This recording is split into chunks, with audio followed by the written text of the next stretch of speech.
Olá, pessoal! Hoje o tema da nossa aula é aprendizagem significativa, a teoria de David Ausubel. Eu sou Carla Fiais, sou professora da disciplina Fundamentos do Processo de Ensino-Aprendizagem do Centro Universitário São Francisco de Barreiras. Então, para a gente começar a falar dessa teoria, nós precisamos primeiro conhecer o autor, David Ausubel. Ele foi um americano, né, que nasceu em Nova York, mas filho de imigrantes judeus, né, e ele se questionava bastante sobre os métodos de ensino. Ele faleceu há pouco mais de 10 anos atrás, mas a sua teoria demorou bastante para ser difundida, tanto nos Estados Unidos mesmo, quanto aqui no Brasil.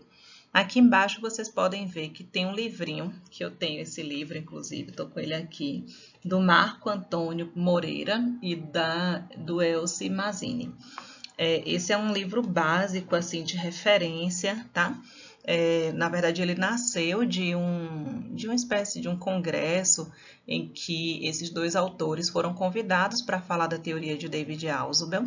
E assim, a teoria surpreendeu tantas pessoas, tinha tanta utilidade, né, para aquelas pessoas que inspirou, né, eles dois a escrever esse livro, e a partir daí eles produziram outros materiais, inclusive o texto que eu mandei para vocês do Marco Antônio Moreira é um deles, né, é um artigo.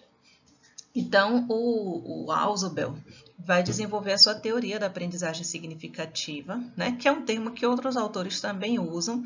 Aliás, muita gente fala, né, da aprendizagem significativa, entende os conceitos, mas poucas pessoas sabem que o autor é o Ausubel, né? É diferente de outros autores como Piaget, Vygotsky, né, que são sempre citados, são sempre referidos. Então, Ausubel graduou-se em medicina psiquiátrica, né, e também psicologia do desenvolvimento, né, disciplina da qual ele foi professor por muitos anos, tá? O Ausubel, ele vai utilizar a sua teoria, né, baseada na psicologia cognitivista, é uma teoria, né, cognitivista, para ser aplicada diretamente na educação.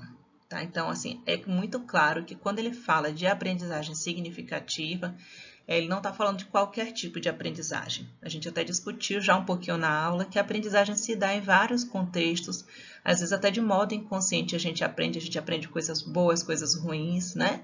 Nem tudo que a gente aprende é positivo, né? Infelizmente, mas isso é verdade. Então, mas o Ausubel deixa muito claro que a aprendizagem que ele se refere, né, é aquela aprendizagem específica que ocorre nas salas de aula, né, em situações de ensino formais, sistemáticas, intencionais e planejadas. Então, a teoria dele é voltada para esse tipo de aprendizagem, né, de ensino-aprendizagem. Bom, com relação à psicologia cognitivista, né, ela se refere, né, àquela que tem a preocupação com o processo da compreensão, da transformação, do armazenamento e do uso da informação envolvida na cognição. Né? Então, Ausubel é um representante do cognitivismo, né? E ele entende a aprendizagem como um processo de armazenamento de informação. Como é que essa aprendizagem, né, fica armazenada na estrutura cognitiva do sujeito? Né? Como é que o conhecimento é armazenado, né, condensado em classes mais genéricas de conhecimento, né? Que são, né, incorporados a essa estrutura na mente do indivíduo. Né? Como é que esse conhecimento vai ser manipulado e utilizado no futuro? Então, essas são algumas questões que são colocadas por Ausubel, né, do ponto de vista cognitivista. E aí, para a gente começar, vamos começar logo com uma frase que é característica dele, que é dele mesmo, né, do autor, que fala o seguinte, né? O fator isolado mais importante influenciando a aprendizagem é aquilo que o aprendiz já sabe.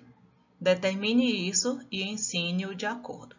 Então, se vocês entenderem isso aqui, pronto, né? A gente já está com meio caminho andado. A gente vai ter vários conceitos mais à frente, tá? Mas, assim, o ponto central da teoria de Ausubel é esse, né? De que é muito importante a gente determinar o que é que o aprendiz já sabe. E considerando isso, a gente vai poder ensinar novos conteúdos a partir disso. Essa é uma defesa, né, muito clara do Ausubel, mas é importante a gente também assim, ter consideração que existem certas situações em que, às vezes, os conhecimentos prévios podem ser impeditivo para novos conhecimentos, né? Assim, por exemplo, se aquilo que o aluno, né, a pessoa que a gente está ensinando, tem um conhecimento equivocado, né, ou muito rígido, pode ser que aquilo ali até impeça que ele aprenda outros conceitos, né? Por exemplo, vou dar um exemplo muito simples, muito trivial, assim. Eu sou de Salvador, né? Então, meu sotaque não nega.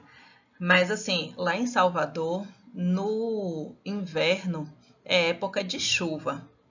Então, assim, falou em inverno, todo mundo pensa em chuva e frio, né? Então, quando as pessoas veem, né, nós que somos de Salvador, que as pessoas veem na televisão que no verão tá chovendo em São Paulo, ou quando eu falo, por exemplo, que aqui em Barreiras chove no verão, chove muito no verão, então é um clima diferente, né? As pessoas não entendem, elas falam, mas isso tá inverno aí? Eu falo, não, gente, a gente está no mesmo, né? A gente está na Bahia, né? No mesmo, na mesma latitude, então estamos todos no verão ou todos no inverno. Mas, assim, as características do inverno aqui são diferentes das características do inverno, né, em Salvador. Então, na maior parte, na verdade, do país, é muito característico que chova, né, no verão, porque as temperaturas aumentam. E aí a gente já começa a fazer algumas associações, né? Vai entendendo que, por exemplo, no verão, se a gente fizer associação com química ou com física, a gente vai entender que há uma maior, o calor, né, faz com que evapore mais água, né? E isso faz com que mais água disponível no ar chova. Então, eu já estou fazendo aqui, dando um exemplo, né, de como a gente pode incorporar certos conhecimentos prévios, né, no entendimento de certas condições de conhecimentos posteriores que a gente tem. Então, esse é um exemplo interessante que pode ser usado para entender mais ou menos como é que as pessoas aprendem, né, organizam, podem utilizar conhecimentos, né, que foram adquiridos antes ou depois para poder entender certas situações, tá? E o exemplo que eu dei, né, são pessoas que não conseguiram fazer essa associação, que é muito comum, na verdade. Ou seja, nem sempre o que a gente estuda, às vezes, na escola, a gente consegue fazer uma associação com os conhecimentos prévios, né? Mas vamos adiante. Então, o conceito básico, né, do Ausubel é a aprendizagem significativa, que ele vai dizer que é um processo pelo qual uma nova informação se relaciona com um aspecto relevante da estrutura de conhecimento do indivíduo, né? Então, assim, quando é que acontece a aprendizagem significativa? É quando o indivíduo, né, associa, né, aquele novo conhecimento que está sendo aprendido com algo que já existia na sua estrutura cognitiva ou estrutura de conhecimento.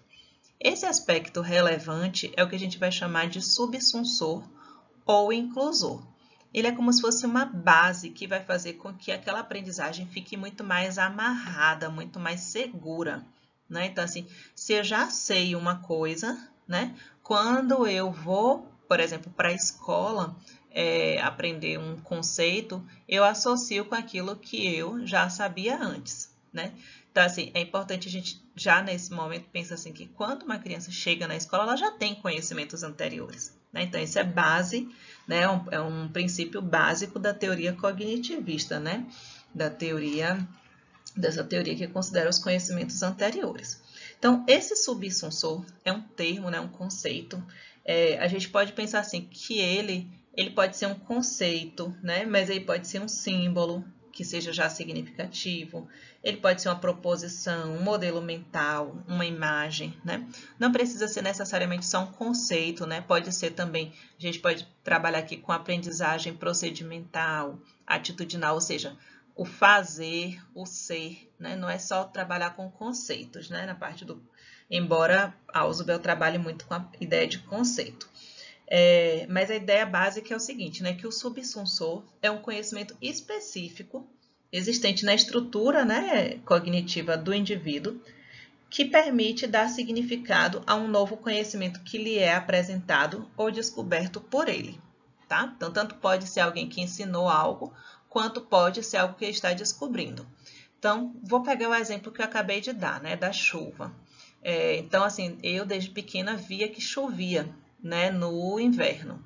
E aí, ou que na verdade não chovia no verão, né? Então, eu vou fazer essa associação quando eu começo a aprender um conceito novo lá na escola, né? Do que é, do fato, o que é verão, o que é inverno nas aulas de geografia, ou por que chove, por que não chove, associando com alguns conteúdos da aula de química, né? Ou da aula de física. Então, eu estou fazendo uma associação com um aspecto que já existia, que era o meu conhecimento sobre como são os períodos do ano, né? De verão e inverno na minha cidade, né? Bom, o Ausubel estabelece também algumas condições para que a aprendizagem aconteça, né? Então, em primeiro lugar, vai ser o material novo a ser aprendido deve ser potencialmente significativo do ponto de vista lógico, tá? Então, não é aprender qualquer coisa, né? Para que a aprendizagem seja significativa, ela tem que ser lógica, ela tem que ter uma estrutura, organização interna, não deve ser arbitrária, tá? Então, existem alguns conhecimentos que a gente aprende, né, na escola e que são completamente arbitrários. Por exemplo, qual o valor de π, né? Π é 3,14, não sei o que lá, não sei o que lá, não sei o que lá, não sei o que lá. É uma aprendizagem que é memorística, né? A gente não associa isso com nada, né? Não existe nenhuma lógica nisso. Existe, sim, foi um número que foi descoberto porque a relação entre a circunferência e o raio, né? Mais de um círculo, mas não existe, não é algo que você possa associar com um conhecimento prévio, no sentido assim, do número em si. Ou então, qual o nome completo de quem descobriu o Brasil? Pedro Álvares Cabral. É completamente memorístico. A gente grava de tanto repetir, mas não é uma aprendizagem que seja, que tenha uma lógica, uma estrutura, uma organização interna, né? Ela é arbitrária. Mas, assim, quando eu falo, por exemplo, vamos pensar no exemplo de os planetas, né? Como eles se movem, né? Então, eu posso associar isso com algo que eu já tenha visto antes, né? Com outros conhecimentos anteriores, ou qualquer outro tipo de assunto. Então, ele tem que ter uma organização, tem que ter uma organização que possa ser potencialmente significativa, né? Outra questão importante para que a aprendizagem significativa aconteça. O aluno deve contar com conhecimentos prévios pertinentes para que possa relacionar de forma substancial com o novo a ser aprendido. Então, não adianta pensar assim, eu quero que a aprendizagem do meu aluno seja significativa, se ele não tem conhecimento prévio nenhum, né? Se ele está caindo, às vezes, de paraquedas naquela disciplina, naquele conhecimento. E o terceiro, e não menos importante, que o aluno esteja disposto a aprender. Né? Ninguém aprende por ninguém, a gente já falou isso, né, antes, né? E essa é uma verdade. Não adianta você frequentar a melhor escola, melhor universidade, né? Estar no melhor lugar do mundo com a pessoa mais top, né? O melhor professor do mundo, que se você não estiver ali disposto a aprender, né? Você não vai aprender. Né? Que é uma charge do Calvin, né? Que ele chama a professora e ela diz, sim, Calvin, ele diz, você pode me apresentar o material, mas não pode fazer eu me importar. Então, isso é uma verdade, né? Quantas vezes a gente vê os alunos chegarem, às vezes, cedo na faculdade, né? Mas estarem completamente absortos, né? Em si, pensando em outras questões completamente distantes daquele, né? Do lugar onde estão, né? E não vão aprender nada, por melhor que seja a aula, por mais recursos, por melhor que seja o professor, você não vai aprender se você não estiver fazendo um movimento, né, interno, né? E aí a gente fala assim que é um movimento interno, não é se mexendo fisicamente, é um movimento de tentar fazer associações, né? O que esse assunto tem a ver com o que eu já vi antes? Se associa com alguma coisa, com algo que faz parte da minha realidade, por exemplo, né? Acho que na psicologia a gente tem muito isso, né? Da gente tentar entender os conceitos usando exemplos próprios da nossa vida ou de alguém que a gente conhece, para a gente poder, será que essa psicopatologia é a que fulano tem, né? Esse sintoma, eu acho que eu já vivenciei isso, né? Ou alguém próximo já vivenciou. Então, ou, né, uma condição, um ambiente, qualquer situação que seja. Então, quando a gente faz essas tentativas de associação, a gente está se movimentando para associar com o que a gente já sabe, para fazer com que a aprendizagem fique significativa, para que ela perdure, né? A aprendizagem significativa é aquela que dura. O que não significa também que você nunca vai esquecer de uma aprendizagem significativa, né? Ela pode sim ser esquecida. Como? Se você não utilizar ela com frequência, né? Existem vários conteúdos que vocês provavelmente aprenderam no ensino médio, né? Que estudaram bastante, que gostaram, que compreenderam, que foi significativo, não foi uma aprendizagem arbitrária, né? Vocês aprenderam mesmo, mas como tem muito tempo que vocês não usam, vocês não lembram mais direito dos detalhes, né? Sabem falar de uma forma geral sobre aquilo, lembra mais ou menos, mas não sabe falar detalhadamente, né? É o que a gente vai chamar de esquecimento, né? De obliteração, né? É a forma que o termo, né, técnico que o Ausubel fala, né?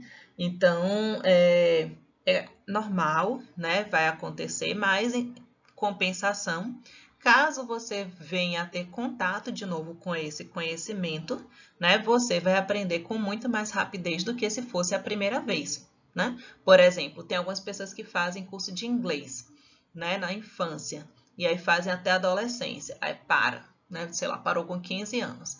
Aí, 10 anos depois, já não lembra muito de muitas palavras, né? Ou fizeram um curso de Libras. Tem muito tempo que eu não vejo. Mas, então assim, houve esquecimento? Houve. Na época que aprendeu, foi significativo? Foi. Agora, né, tá esquecido. Aí você pode voltar a aprender se voltar a estudar de novo, né? Então, mas, assim, é importante a gente falar assim, que o esquecimento está muito mais presente naquelas aprendizagens que são de tipo repetitiva e memorística, né? Então, se você, às vezes, algumas pessoas estudam, por exemplo, só para passar na prova, né? O que cair na prova, né? Eu vou estudar isso aqui, essa equação, nessa fórmula, ou essa data. Que dia o Brasil foi descoberto? Qual o valor de π, né? Exemplo de novo. O que é que se comemora, qual dia que se comemora o Dia do Trabalho? Então, assim, as pessoas normalmente, né, aprendem isso para colocar na prova, né? Então, há, de certa forma, até um incentivo dos professores, né, porque acabam incentivando essa aprendizagem que é só de memória, né, memorística. E aí a pessoa faz a prova, depois imediatamente esquece, né, o significado daquele conhecimento. Mas, então, se a informação não é repassada, se ela não repete, em pouco tempo ela vai embora, você vai esquecer. Mas, enfim, é normal, né, no dia a dia a gente esquecer aquilo que a gente aprendeu, faz parte mesmo do processo, a gente não lembrar detalhadamente, a não ser que a gente use o tempo todo. Então, falando mais um pouquinho, né, sobre a aprendizagem significativa. Ela ocorre quando a nova informação ancora-se, né, ou seja, se sustenta em subsunsores relevantes pré-existentes na estrutura cognitiva de quem aprende. Então, se você já tem alguns conceitos bem formados, bem armazenados, né, bem estruturados, quando você vai aprender um conhecimento novo que tem associação com aquele, essa aprendizagem vai se tornar significativa, ou seja, vai se tornar duradoura. E o conceito subsunsor ou inclusor são aqueles conhecimentos existentes na estrutura cognitiva do indivíduo. Aqui eu estou colocando um exemplo, né, da matemática. Então, os alunos, eles geralmente começam aprendendo soma, né, subtração, e ao longo do tempo, né, depois de muitos exercícios, muitos e muitos exercícios de tabuada, né, de soma, eles vão ser apresentados a multiplicação, né? Então, 2 mais 2 é 4, 2 mais 2 mais 2 é igual a 6. E aí, depois de um tempo, os alunos vão aprender que se você faz 2 vezes, né, o número 2, vai ser a mesma coisa de 2 mais 2 mais 2. Então, vai ser 2 vezes 3, né? Vai dar 6. Então, assim, qual é o conhecimento subsunsor nesse caso? É a soma, né? E que vai ser subsunsor para o conhecimento de multiplicação que vem posteriormente. E geralmente a gente aprende a multiplicação depois. Então, aqui no texto que eu passei para vocês, né, o Antônio Moreira, o Marco Antônio Moreira, ele vai dizer, né, que a aprendizagem significativa se caracteriza pela interação entre conhecimentos prévios e conhecimentos novos, e que essa interação é não literal e não arbitrária, tá? Nesse processo, os novos conhecimentos adquirem significado para o sujeito e os conhecimentos prévios adquirem novos significados ou maior estabilidade cognitiva. Então, aqui, gente, é bem interessante, olha, que esses conhecimentos que a pessoa já tinha, né, eles começam a ter um novo significado, eles não ficam iguaizinhos como eles já eram, né? Ou mesmo eles passam a ter uma maior estabilidade cognitiva, ou seja, agora aquela pessoa aprendeu e fica muito mais estável, não tem tanta, não muda tanto, não sofre mais tanta alteração, tá certo, né? Ficou mesmo. Um exemplo interessante que até aconteceu em uma das minhas aulas, né, de uma disciplina, chamou minha atenção, né? Tem um conceito na psicanálise chamado sublimação, né? Que é um conceito que Freud vai desenvolver, que vai se referir à ideia de que o movimento, né? Aquilo que nos move, a energia que nos move, que ele chama de pulsão, ela é uma energia sexual, né? A gente tenderia, né, a realizar a maior parte das nossas ações na realização de desejos mais sensuais mesmo, né? Embora ele tenha um conceito de sexualidade mais amplo do que a gente... Não é o objetivo agora, né? Falar sobre isso. Então, ele vai dizer assim que... Por que a gente não faz isso o tempo todo? Porque a gente sublima essa energia. A gente utiliza essa energia para fins socialmente aceitáveis, como, por exemplo, estudar. Nesse momento, vocês estão sublimando a energia sexual de vocês, a pulsão, né, de vocês. Vocês estão estudando, estão aprendendo, mas vocês poderiam estar limpando a casa, né? Vocês poderiam estar trabalhando. Então, tudo isso é sublimação. E aí eu percebi que em uma das minhas avaliações teve uma aluna que fez, né, errou muito feio, né, a definição de sublimação. E eu fiquei assim sem entender, né? Mas como assim? Sublimar é transformar, né, algo, né, mais sublime. Até a gente fala assim, né, algo sublime. E aí, de onde é que vem esse conceito? Para quem estuda química também, né, a sublimação é a transformação de algo sólido em algo gasoso, né? Então, quando a pessoa já tem esse conceito, né, de sublimação, seja da química, seja no sentido de sublimar, né, algo é sublime, né, algo é mais puro, né, fica mais fácil entender, por exemplo, o conceito de sublimação em Freud, né?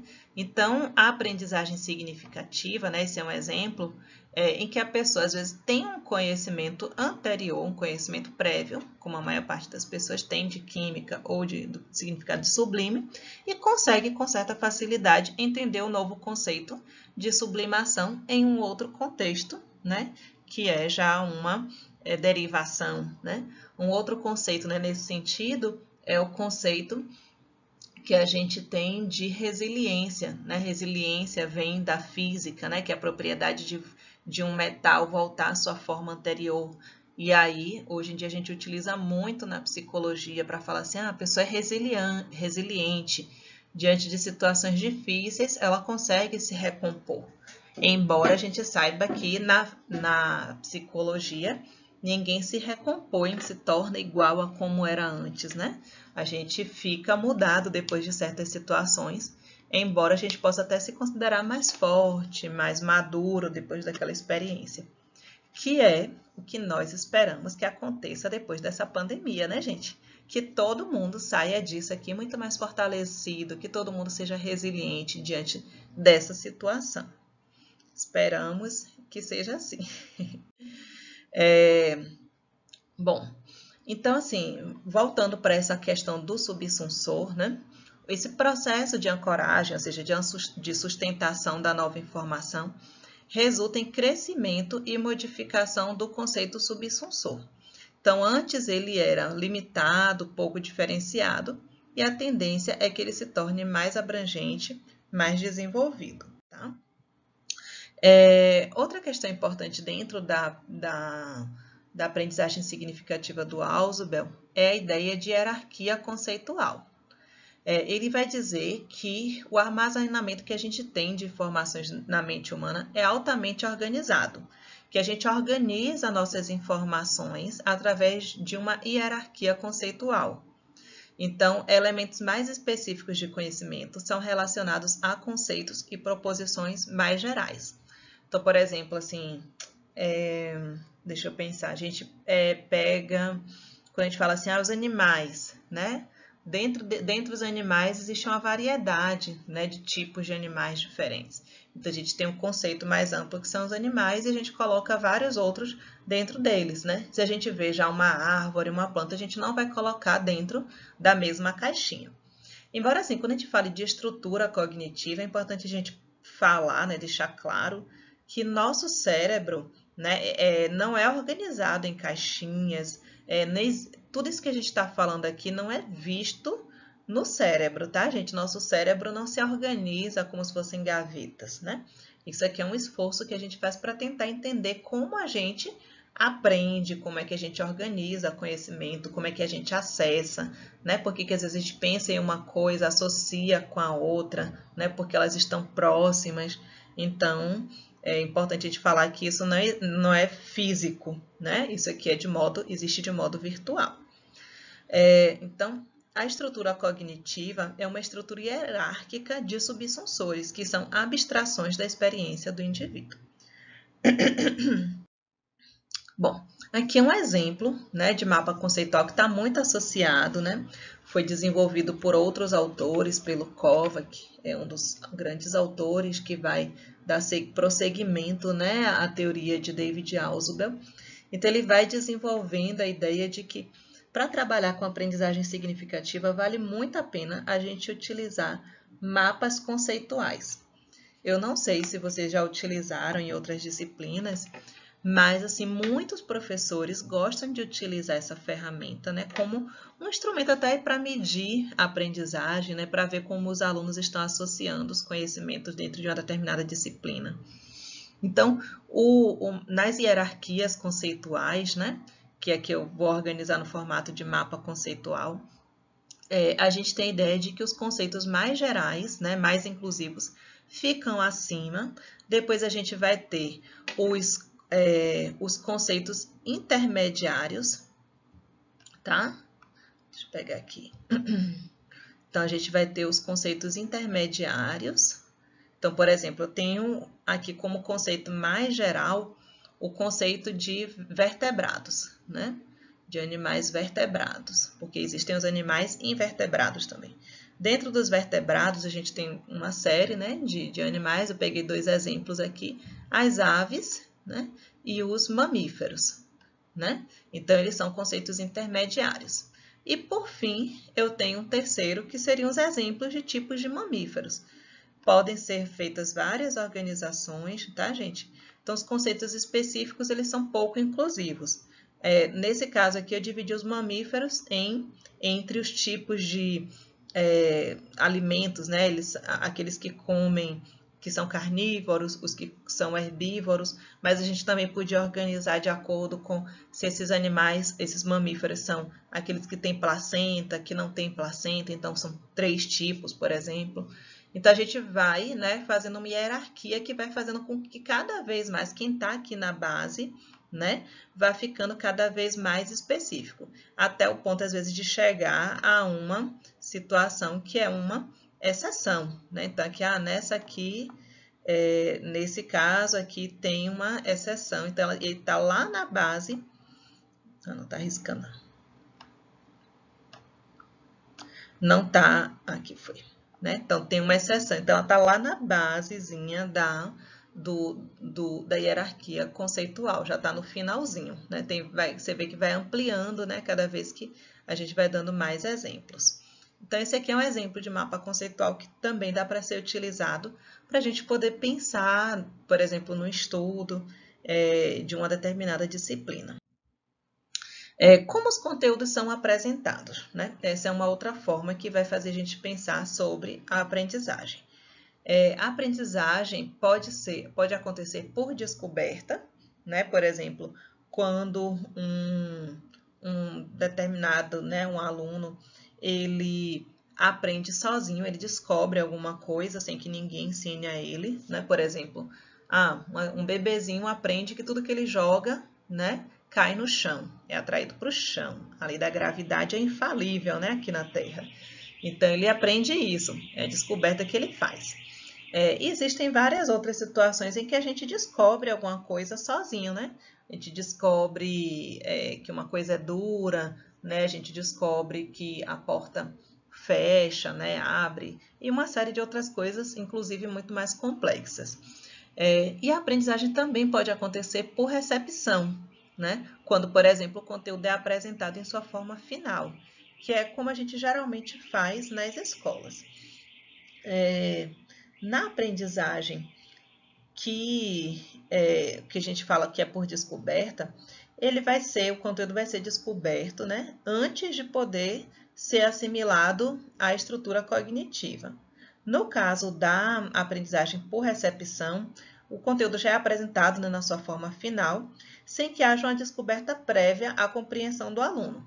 Então, existem vários conhecimentos, né, que são apresentados nessa forma e que não tinham como ser descobertos sozinhos mesmo, né? Por exemplo, uma criança que aprende, né, as vogais, aprende a escrita, aprende a falar. As pessoas têm que ensinar a elas, né? Inclusive porque é um tipo de conhecimento que é arbitrário, né? Assim, que cada cultura tem uma língua diferente, cada cultura vai ter uma escrita diferente. Então, é uma aprendizagem que acontece, né, geralmente através da recepção.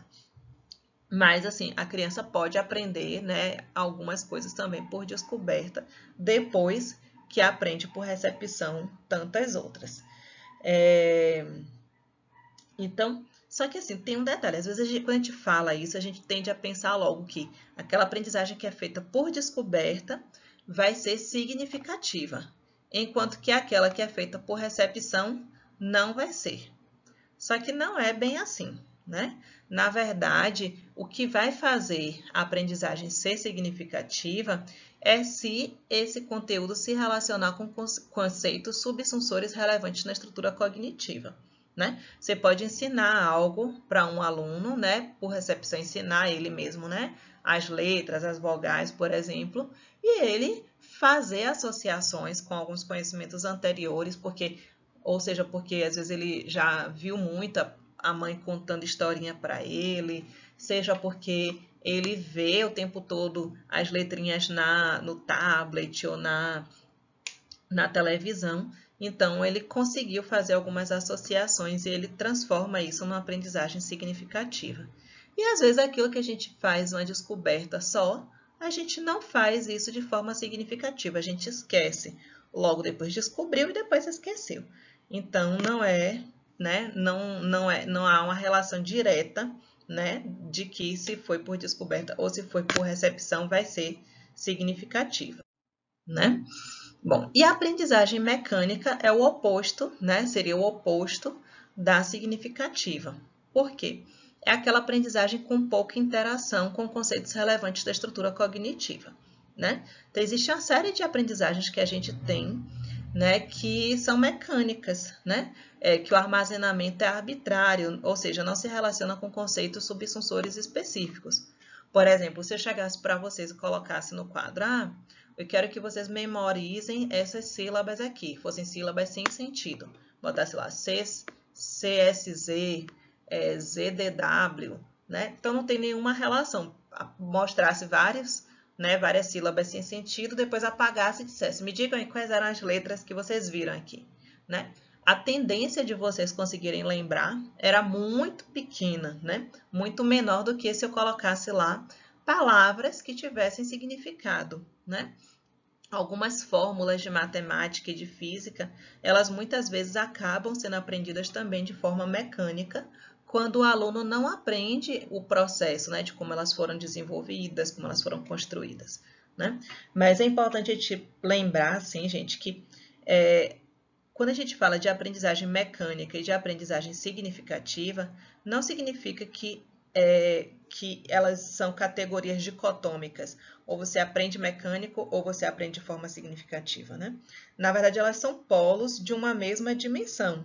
Algumas aprendizagens a gente faz mais de forma memorística e outras a gente faz, né, de forma mais significativa, né? Ou seja, de uma forma mais mecânica ou mais significativa.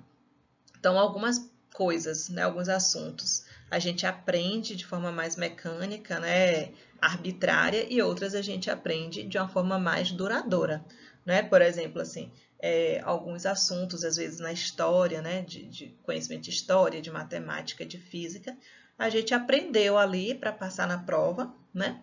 E depois a gente não lembra mais muito bem daquilo, né? Mas ela está num contínuo, né? Assim, é um pouco mais para cá ou um pouco mais para lá, né? Então, não significa que ou é uma coisa ou outra, tá? Os subinsunsores. A aprendizagem mecânica, ela é necessária quando a informação vem de uma área completamente nova para o indivíduo, né? Então, assim, quando você nunca viu aquilo ali, você está aprendendo pela primeira vez, você precisa passar por uma aprendizagem mecânica porque você não tem subsunsores anteriores, né? Existem também alguns conhecimentos que a gente tem que aprender de forma mecânica mesmo, né? Por exemplo, às vezes na biologia existem vários nomes que a gente não consegue associar com nada, né? Alguns a gente consegue, outros a gente não consegue, né? Tem gente que faz musiquinha, são formas de auxiliar, né, na aprendizagem, para que ela fique mais memorizada. Mas tem outros que não, né? E curiosamente, às vezes a gente lembra, né, de alguns deles. Eu lembro que, por exemplo, o músculo maior que a gente tem no corpo é o esternocleidomastóide. Eu acho que é o único que eu lembro também, né? Só porque ele era tão estranho que eu acabei decorando. Mas eu não consegui fazer nenhuma associação, né, de forma significativa com algo que eu conhecesse. Então, era uma área nova para mim quando eu estudei isso, e aí eu tive que fazer uma aprendizagem mecânica. Então, várias situações a gente aprende, né? A gente tem que aprender. Uma data, por exemplo, né? Assim, o dia que o Brasil foi descoberto, né? Foi um exemplo que eu já dei.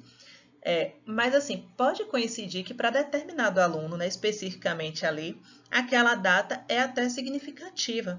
Pode ser a data do aniversário dele ou da mãe dele, então ele não esquece jamais, né? Eu, por exemplo, tenho 2 amigos que fazem aniversário no dia do índio, que é dia 19 de abril, né? Então, toda vez que chega 19 de abril, eu lembro, né? É dia do índio, ele fala, não, é o dia do aniversário de fulano e fulano. Né? Então, ficou memorizado para mim porque eu fiz essa associação, tá? Inicialmente, né, os subinsensores são pouco elaborados quando a gente é pequenininho. À medida que a gente vai crescendo, eles vão ficando mais complexos, né? E quanto mais elaborado, né, o subinsensor, mais ele é capaz de ancorar novas informações. E aí é que vem a beleza da coisa, gente. Porque sabe o que é que isso quer dizer? Que quanto mais você sabe, mais você sabe, né? Se você já fez um curso, por exemplo, né, na área de humanas, quando você vai fazer um outro curso, é muito mais fácil aprender, não só porque você elimina determinadas disciplinas, mas porque você já viu tantas coisas associadas com aquelas que fica mais fácil aprender coisas novas, ou seja, porque você já tem subsunsores bastante elaborados para ancorar novas informações. Aí, quando você vai fazer a 3ª graduação, a 4ª graduação, você aprende com muito mais facilidade, né? Então, isso é a beleza, né? Quanto mais você sabe, mais fácil é aprender. É que nem às vezes a gente vê algumas pessoas falando assim, ela aprendeu ou ele aprendeu não sei quantos idiomas. Por quê? Porque muitos deles têm uma base comum, né? E aí a pessoa, depois que aprende um, fica mais fácil aprender outros, porque tem palavras semelhantes, né? E assim, ou seja, tem um subsunsor ali que ajuda bastante a aprender o novo conhecimento. Bom, com crianças, né, que estão aprendendo uma série de coisas pela primeira vez, a gente diz que o processo que acontece com elas geralmente não é de aprendizagem significativa, e sim de formação de conceitos, né? Então, em crianças pequenas, os conceitos são adquiridos pelo processo de formação de conceitos. A aquisição, né, espontânea, né, de ideias genéricas acontece principalmente pela experiência empírico-concreta, ou seja, acontece principalmente pela aprendizagem por descoberta, né? Então, por exemplo, a criança vê uma casa, né? Então, ela vai vendo outra casa e outra casa, então ela vai formando o conceito do que é casa, né? Até o momento em que ela vai poder olhar para a casa mais diferente do mundo e poder dizer que aquilo também é uma casa. Então, ela está formando conceitos até o ponto em que ela vai poder generalizar, né, instâncias específicas, né? Vai olhar um desenho de uma casa e vai dizer é uma casa, mesmo que aquela casa não pareça com a dela. Após a infância, né, os conceitos são geralmente apresentados ao aprendiz como definições e não mais como formação de conceitos. Então, passa a ser uma assimilação de conceitos. Então, no caso da assimilação, é um processo que ocorre quando um conceito ou proposição potencialmente significativo é assimilado sob uma ideia ou conceito mais inclusivo, que já está presente na estrutura cognitiva, como um exemplo, uma extensão, uma elaboração ou qualificação do mesmo. Ou seja, é um conceito muito parecido com a assimilação proposta lá por Piaget, né? Então, eu assimilo aquilo ali, eu já tenho um conceito anterior e os novos são assimilados, né? Então, por exemplo, assim, ó, lá no início a gente tinha um computador desse, na verdade tinha até outros anteriores a esse. Tinha lá com CPU, e aí depois veio esse aqui, né, esse modelo, notebook. Hoje em dia a gente tem o tablet, né, tem o celular. Então, é como se assim, tudo isso aqui fosse assimilado, né, a partir desse conceito anterior que a gente tinha de computador, né? Então, todo mundo que tem um celular consegue compreender, né, já sabe, porque na verdade já tinha visto outros modelos anteriores. E à medida que o tempo passa, né, você vai perdendo a dissociabilidade em relação às ideias âncora, né? Vai ficando tudo junto, na verdade. Tudo é computador, tudo é tablet, tudo, né? O subsunsor anterior ele foi modificado, né? A gente já não faz tanta especificação de um e de outro. Às vezes a gente trabalha tudo como se fosse a mesma coisa. A gente vai esquecendo essas diferenças. Eu sei que o pessoal da informática vai ficar muito incomodado com isso aqui, mas é só um exemplo, né? Para a gente poder tentar pensar em outras situações de como a gente vai assimilando conhecimentos novos, né, naqueles que a gente já tinha anteriormente, né? Um outro conceito que o Ausubel traz, que é bem interessante, é da aprendizagem superordenada, que ela é mais incomum, mas acontece. Então, como é a aprendizagem superordenada? É aquela que acontece quando um conceito ou proposição potencialmente significativo é adquirido a partir de conceitos ou ideias já estabelecidos na estrutura cognitiva e passa a assimilá-los. Como assim? Imagine uma criança, né, que está aprendendo as palavras e aí ela olha para o cachorro e você diz assim, ali é o au-au. Aí ela, au-au, au-au, au-au, né? Aí ela começa a ver vários cachorros pequenos, grandes, de um preto, branco, né, de outras cores. E aí todos ela chama de au-au. Um dia ela vê um gato. E o que é que ela vai falar? Vai dizer au-au, né? Então vai dizer que aquilo ali é um au-au, né? E aí depois de um certo tempo a gente começa a dizer, não, não é um au-au, é um gato, né? Quando ela vê uma vaca, né, ou vê um outro animal, um cavalo, ela já começa a ver assim, não dá para dizer que aquilo ali é um au-au, porque é bem diferente, né? Então, ela começou, o conceito subsunsor dela era o au-au, o cachorro, né? Mas à medida que ela vai vendo outros bichos, né, ela vai formar, né, um conceito de animais, né, que é um conceito muito mais amplo, né? Ou seja, ela vai para um conceito mais amplo a partir dos exemplos mais específicos, que era cachorro, gato, vaca. Então, ela vai formar um conceito mais amplo, que é por isso que vai ser chamado de aprendizagem superordenada, né? É o contrário daquilo que a gente viu, começando com animais e sendo destrinchado em exemplos mais específicos. Nesse caso, não. A criança viu um exemplo específico, que era cachorro, e depois de ver vários outros, ela vai formar um conceito mais amplo, que é de animal, né? Então, à medida que o conceito de mamífero é desenvolvido, os previamente aprendidos assumem a condição de subordinados e o mamífero se torna a aprendizagem superordenada, ou seja, mais amplo, né, mais geral, mais, que abarca, né, todos os anteriores que você já tinha conhecido. No caso da diferenciação progressiva, é justamente o contrário, né, que é o processo de atribuição de novos significados a um dado subsunsor, que pode ser conceito ou proposição, por exemplo, resultante da sucessiva utilização desse subsunsor para dar significado a novos conhecimentos. Então, é aquela ideia de primeiro você dá uma ideia mais geral e inclusiva e aí ir apresentando, né, progressivamente certas situações mais específicas. Né? Por exemplo, eu falo, isso aqui é um mamífero, dentro dos mamíferos você tem